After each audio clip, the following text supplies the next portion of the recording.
കേരളത്തിലൊരു പ്രമുഖനായിട്ടുള്ള തിരക്കഥാകൃത്തും അതുപോലെ തന്നെ സംവിധായകനുമാണ് രഞ്ജിത്ത് എന്ന് പറയുന്നത്. ഇപ്പോൾ അദ്ദേഹം ചലച്ചിത്ര അക്കാദമിയുടെ ചെയർമാൻ കൂടിയാണ്. അപ്പോൾ അദ്ദേഹത്തിനെതിരെ കഴിഞ്ഞ ദിവസം ഒരു വലിയ ആരോപണം വന്നിരുന്നു. അത് ശ്രീലേഖ മിത്ര എന്ന് പറയുന്ന ഒരു ബംഗാളി നടിയാണ് ആരോപണം ഉന്നയിച്ചത്. അതായത് ലൈംഗികപരമായി വളരെ മോശമായിട്ട് അവരോട് പെരുമാറി എന്ന് പറയുന്ന ഒരു ആരോപണം. അതിൻ്റെ ഡീറ്റെയിൽസിലേക്ക് ഞാൻ വരാം. അപ്പോൾ അതെല്ലാം തള്ളിക്കളഞ്ഞുകൊണ്ട് ഇന്ന് സജി ചെറിയാൻ പറഞ്ഞേക്കുന്നത് ഒരു വിധത്തിലുള്ള നടപടിയും ഉണ്ടാവില്ല, രഞ്ജിത്തിനെ ചലച്ചിത്ര അക്കാദമി അധ്യക്ഷ സ്ഥാനത്ത് നിന്ന് മാറ്റില്ല എന്നാണ് പറഞ്ഞേക്കുന്നത്. നമുക്ക് വലിയ അത്ഭുതമൊന്നും തോന്നിയില്ല. കാരണം ഈ ചലച്ചിത്ര അക്കാദമി എന്ന് പറയുന്ന ഒരു സ്ഥാനം തന്നെ കുറച്ച് നാളുകളായിട്ട് CPM വരുമ്പോൾ അത് ഇത്തരത്തിലുള്ള വേട്ടക്കാർക്കും മറ്റേ പീഡകർക്കും വേണ്ടി റിസർവ് ചെയ്ത് വെച്ചേക്കുന്നതാണ്. നമുക്കറിയാലോ, ഇപ്പോൾ കമൽ എന്ന് അറിയപ്പെടുന്ന കമാലുദ്ദീൻ എന്ന് പറയുന്ന ഒരു സംവിധായകൻ, അദ്ദേഹമാണ് നേരത്തെ ചലച്ചിത്ര അക്കാദമിയുടെ ചെയർമാനായിരുന്നു. അദ്ദേഹം ഇതുപോലെ തന്നെ ആവശ്യത്തിനുള്ള ക്വാളിഫിക്കേഷൻസ് യോഗ്യതകളൊക്കെ നേടിയിട്ടുള്ള ഒരാളായിരുന്നു. അതുകൊണ്ട് തന്നെ അദ്ദേഹം അധിക യോഗ്യത നേടുകയും ചെയ്തിരുന്നു. എന്ന് പറഞ്ഞിട്ടുണ്ടെങ്കിൽ അദ്ദേഹം ഈ ചലച്ചിത്ര അക്കാദമി ചെയർമാന് കൊടുത്തിട്ടുള്ള ഔദ്യോഗിക ഫ്ലാറ്റിൽ വെച്ച് തന്നെ ഒരു പെൺകുട്ടിയെ പീഡിപ്പിച്ചു എന്ന് പറഞ്ഞ പരാതി വരികയും ആ പരാതി ഉണ്ട് എന്ന് പറഞ്ഞ് വിളിച്ചിട്ടുള്ള മാധ്യമപ്രവർത്തകരോട് അദ്ദേഹം പറഞ്ഞത് ഞങ്ങളതൊക്കെ സെറ്റിൽ ചെയ്തിട്ടുണ്ട് എന്നുള്ളതാണ് പറഞ്ഞത്. അതായത് ഇതില്ല എന്നല്ല പറഞ്ഞത്, പകരം ഞങ്ങൾ സെറ്റിൽ ചെയ്തിട്ടുണ്ടെന്നാണ്. അപ്പോൾ അതുപോലെ തന്നെ ഒരു മഹാപ്രതിഭയാണ് നമ്മുടെ രഞ്ജിത്ത് എന്ന് പറയുന്ന ഈ സംവിധായകൻ. സത്യത്തിൽ ഇദ്ദേഹം നിങ്ങൾ അറിയേണ്ടത് നമുക്ക് കിട്ടാതെ പോയൊരു മന്ത്രിയാണ് കേരളത്തിൽ.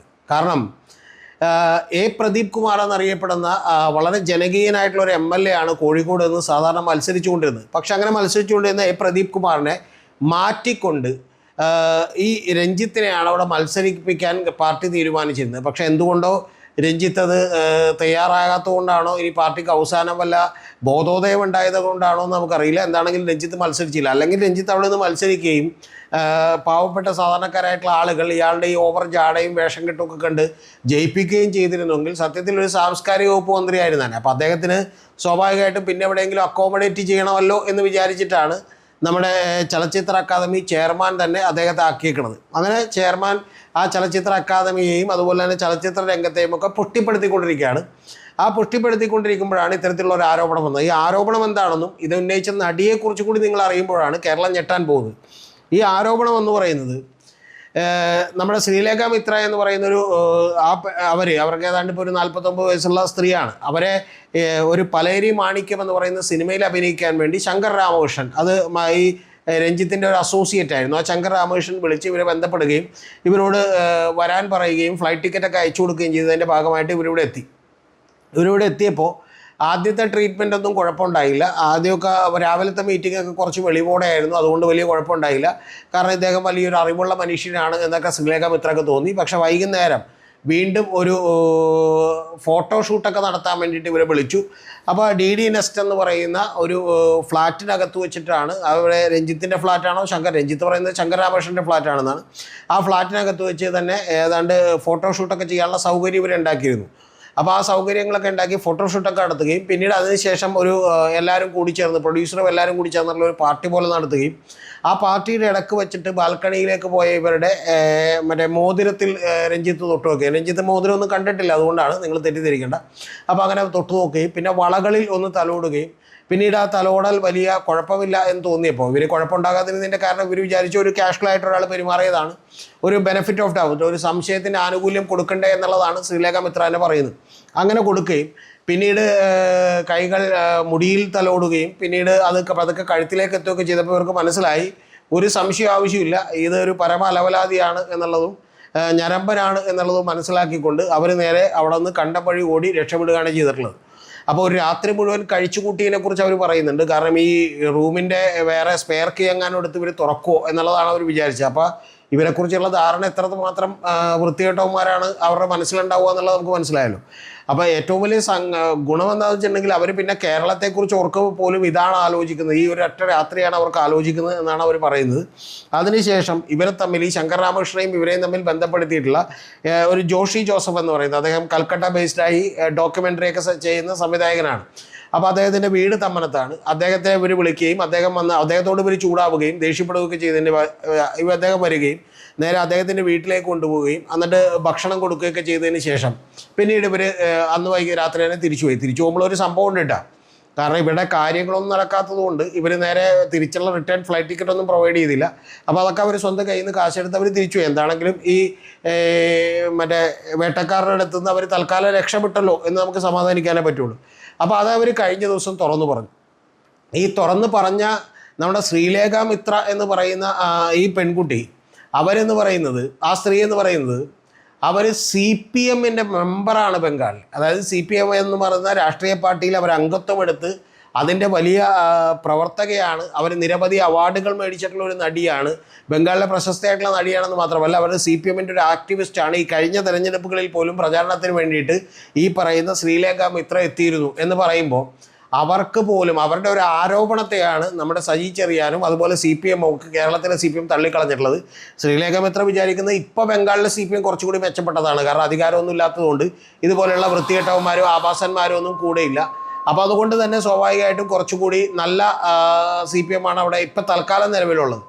അപ്പോൾ അതിൽ കുറേ ചെറുപ്പക്കാരായിട്ടുള്ള നേതാക്കന്മാരും ഒക്കെയാണ് ഉള്ളത്. അപ്പോൾ അതുകൊണ്ട് തന്നെ അവർ അതേപോലത്തെ CPM ആയിരിക്കും ഇവിടെ എന്ന് വിചാരിച്ചിട്ടാണ് അവർ ഈ പണിക്ക് നിന്നത്.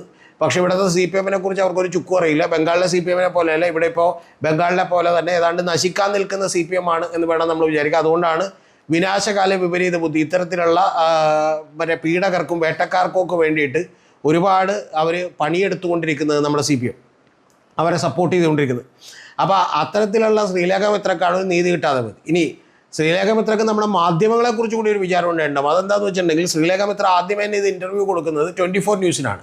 അപ്പോൾ 24 ന്യൂസ് അതിൽ ചെറിയൊരു അഡ്ജസ്റ്റ്മെൻറ്റ് കാണിച്ചു. കാരണം 24 ന്യൂസ് ശ്രീകണ്ഠൻ നായരുടെ നേതൃത്വത്തിലുള്ള ചാനലാണ്. അപ്പോൾ ആ ചാനൽ കാണിച്ചൊരു അഭ്യാസം എന്താണെന്ന് വെച്ചിട്ടുണ്ടെങ്കിൽ ഈ രഞ്ജിത്തിൻ്റെ പേര് കട്ട് ചെയ്തുകൊണ്ടാണ് അവർ ഈ സിനിമയുടെ പേരൊക്കെ കട്ട് ചെയ്തിട്ടാണ് അവർ ആ ഇൻ്റർവ്യൂ അങ്ങോട്ട് പ്രക്ഷേപണം ചെയ്തത്. അതുകൊണ്ട് പിന്നീട് ഏഷ്യാനെറ്റ് ന്യൂസ് ഇവർ ഇൻ്റർവ്യൂവിന് വേണ്ടി കോൺടാക്ട് ചെയ്തപ്പോൾ ഇവർ പറഞ്ഞു എൻ്റെ പേര് പുറത്ത് വിടാമെങ്കിൽ മാത്രമേ ഞാൻ ഇൻ്റർവ്യൂ തരുള്ളൂ എന്ന് പറഞ്ഞാൽ ഏഷ്യാനെറ്റിൽ അത് പാലിച്ചു. ഈ രഞ്ജിത്തിൻ്റെ പേരും അതുപോലെ തന്നെ നമ്മുടെ പലേരി മാണിക്യത്തിൻ്റെ പേരുമൊക്കെ പുറത്തേക്ക് വിട്ടു. പലേരി മാണിക്യത്തിൽ പിന്നീട് ആരാണ് അഭിനയിച്ചത് എന്നുള്ളതൊക്കെ നമുക്ക് കൃത്യമായിട്ട് അറിയാമല്ലോ. അപ്പോൾ ആ നടിമാരൊക്കെ ഏത് ലെവലിലാണ് ഇവരോട് സഹകരിച്ചിട്ടുണ്ടാവുക എന്നുള്ളത് കൂടി നമുക്ക് ഊഹിക്കാവുന്നേ ഉള്ളൂ. അപ്പോൾ അത്തരത്തിലുള്ള ഒരു കാര്യമാണ് ഈ പറയുന്ന സംഭവിച്ചിട്ടുള്ളത്. ഇനി നമ്മുടെ നടൻ നമ്മുടെ ഇപ്പോൾ ഏറ്റവും ഒടുവിൽ നടനും അതിനു മുമ്പ് തിരക്കഥാകൃത്തും സംവിധായകനും ഒക്കെ ആയിട്ടുള്ള കഴിവുള്ള രഞ്ജിത്ത് ആദ്യമായിട്ട് എല്ലാവരുടെ ഇത്തരത്തിലുള്ള ആരോപണം നേരിടുന്നത് നേരത്തെ തന്നെ ഷഹനാസ് എന്ന് പറയുന്നൊരു സ്ത്രീ, അവരൊരു എഴുത്തുകാരിയും പ്രസാധകയുമൊക്കെയാണ്. അവരെ തന്നെ ഒരു പൊതുവേദിയിൽ വെച്ച് തന്നെ വളരെ മോശമായിട്ട് പെരുമാറി എന്ന് പറയുന്നൊരു കാര്യം അവർ ആരോപണമായിട്ട് ഉന്നയിച്ചിരുന്നു. സത്യത്തിൽ അങ്ങനെയൊക്കെ ഉന്നയിച്ചത് കൊണ്ടായിരിക്കാം, അത്തരത്തിലുള്ള മോശപ്പെട്ട സ്വഭാവമൊക്കെ ഉണ്ടെന്ന് അറിഞ്ഞുകൊണ്ടായിരിക്കാം CPM മിക്കവാറും ഒരു സ്ഥാനാർത്ഥിത്വം തന്നെ വാഗ്ദാനം ചെയ്ത് ഒരുപക്ഷെ മന്ത്രി വരെ ആക്കാമെന്ന് വിചാരിച്ചിരുന്നത്.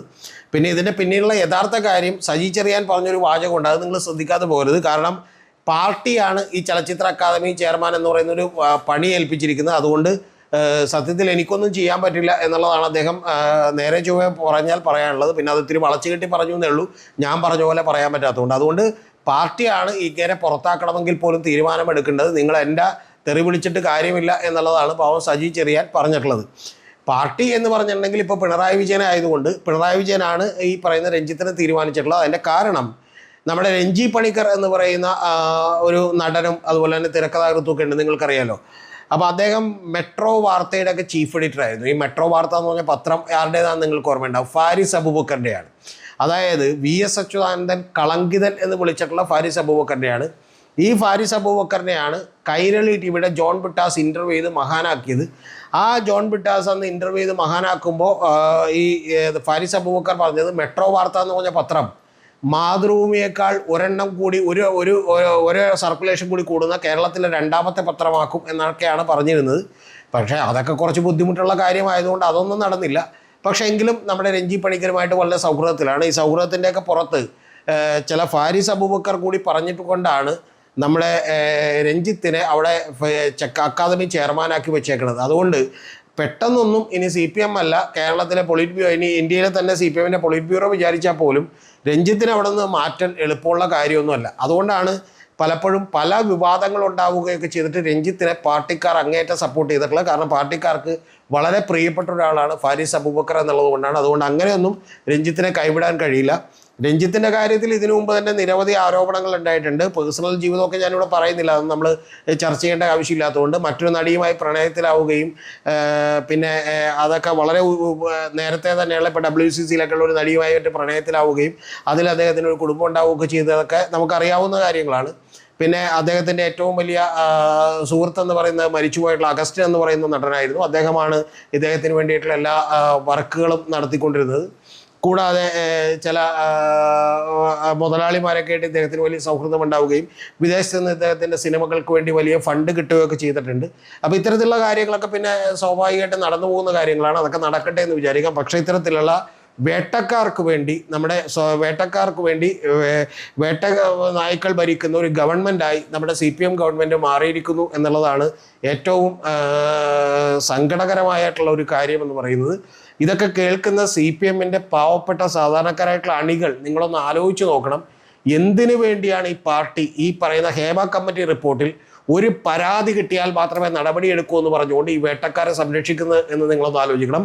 അതിൻ്റെ ചെറിയൊരു പതിപ്പാണ് നമ്മുടെ രഞ്ജിത്തിൻ്റെ കാര്യത്തിൽ കാണുന്നത്. സജി ചെറിയാൻ പറഞ്ഞിട്ടുള്ളത് വേണമെങ്കിൽ ഈ ശ്രീരേഖ മിത്ര വന്ന് പരാതി കൊടുക്കട്ടെ, എന്നിട്ട് നമുക്ക് ആലോചിക്കാം. കാരണം ആ പരാതിയുടെ എന്തൊക്കെയോ തൊട്ട് ന്യായീകരണങ്ങളൊക്കെ ആയിട്ട് നമ്മുടെ രഞ്ജിത്ത് വന്നിട്ടുണ്ട്. അതായത് ഈ സ്ത്രീ വന്ന് പരാതി പറഞ്ഞത് അവർക്ക് ഇതിൻ്റെ റോള് കിട്ടാഞ്ഞിട്ടാണ്. പിന്നെ അവർക്കിനിയിപ്പോൾ ഇതിന് വന്നൊരു റോള് കിട്ടാഞ്ഞിട്ടല്ലേ ഇത്തരത്തിലുള്ള പരാതിയായിട്ട് വരാൻ പോകുന്നത്. ഇതിനൊരു സാക്ഷി കൂടിയുണ്ട്. ആ സാക്ഷി കൂടി പറഞ്ഞിട്ടുണ്ട് ഇവരോട് വരാൻ പറഞ്ഞത് പാസ്പോർട്ടുമായിട്ടാണ്. പാസ്പോർട്ടുമായി വരാൻ പറഞ്ഞതിന് ശേഷം ഈ ശ്രീരേഖ മിത്ര എൻ്റെ ഒരു ഹെയർ സ്റ്റൈലിസ്റ്റിനെ കൂടെ കൊണ്ടുപോട്ടെ എന്ന് വിചാരിച്ചു. അപ്പോൾ അതുപോലും ഇവർ സമ്മതിക്കില്ലെന്ന് തോന്നി. കാരണം ഇവർക്ക് ഒറ്റയ്ക്ക് കിട്ടിയിട്ടുള്ള കാര്യമുള്ളൂ. അപ്പോൾ അതുകൊണ്ട് ചില ഷൂട്ടുകൾ ഇവിടെ വെച്ചും അതുപോലെ തന്നെ കേരളത്തിലെ ഏതെങ്കിലും ഗ്രാമങ്ങളിൽ വെച്ചും പിന്നീടുള്ള ഷൂട്ടുകൾ പാരീസിൽ വെച്ചായിരിക്കും എന്നൊക്കെയാണ് പറഞ്ഞിട്ടുള്ളത്. അപ്പോൾ ഇത്തരത്തിലുള്ള ആ നടി പിന്നീട് ഭാഗ്യത്തിന് ഇവിടെ നിന്ന് രക്ഷപ്പെട്ടു. എന്താണെങ്കിലും കേരളത്തെക്കുറിച്ച് ആലോചിക്കുമ്പോൾ ഇപ്പോഴും അവർക്ക് ആ രാത്രി പേടിച്ച് പറച്ച് കിടന്ന ഒരു രാത്രിയാണ് അവർക്ക് ഓർമ്മ വരുന്നത്. കാരണം സ്പെയർ കീ ഉണ്ടാകുമ്പോൾ ഇവർ തുറക്കുമോ ഉപദ്രവിക്കുമോ എന്നൊക്കെ വിചാരിച്ചാണ് പേടിച്ച് കിടന്നത്. പിന്നെ രഞ്ജിത്ത് മറുപടി പറഞ്ഞപ്പോൾ ഒരു കാര്യം പറഞ്ഞില്ല രഞ്ജിത്ത്. ഇവർക്ക് മറ്റേ ഈ വേഷം കൊടുക്കാത്തതിൻ്റെ ദേഷ്യത്തിൽ ഇവർ തിരിച്ചു പോയതാണെന്ന് പറഞ്ഞപ്പോൾ രഞ്ജിത്തെ എനിക്ക് ഒരു കാര്യം തിരിച്ചു ചോദിക്കാനുണ്ട്. താനെങ്കിൽ എന്താണ് എൻ്റെ തിരിച്ചു പോകാനുള്ള റിട്ടേൺ ടിക്കറ്റ് ഇവർക്ക് കൊടുക്കാതിരുന്നത്? അതൊരു പ്രൊഡ്യൂസറോട് പറഞ്ഞു കൊടുക്കേണ്ട കാര്യമില്ലേ? അതുപോലും കൊടുക്കാതെ പറഞ്ഞയച്ചതിന് ശേഷം ഇപ്പോൾ ഈ പറയുന്ന പോലെ തൊട്ട് ന്യായങ്ങളുമായിട്ട് വരികയാണ്. പിന്നെ നമ്മുടെ കമ്മികൾക്കോ അല്ലെങ്കിൽ ഈ പറയുന്ന പോലെ അന്ധമായി ഈ CPMൽ വിശ്വസിക്കുന്ന ആളുകൾക്കൊക്കെ ഈ ന്യായീകരണം മതിയാകും.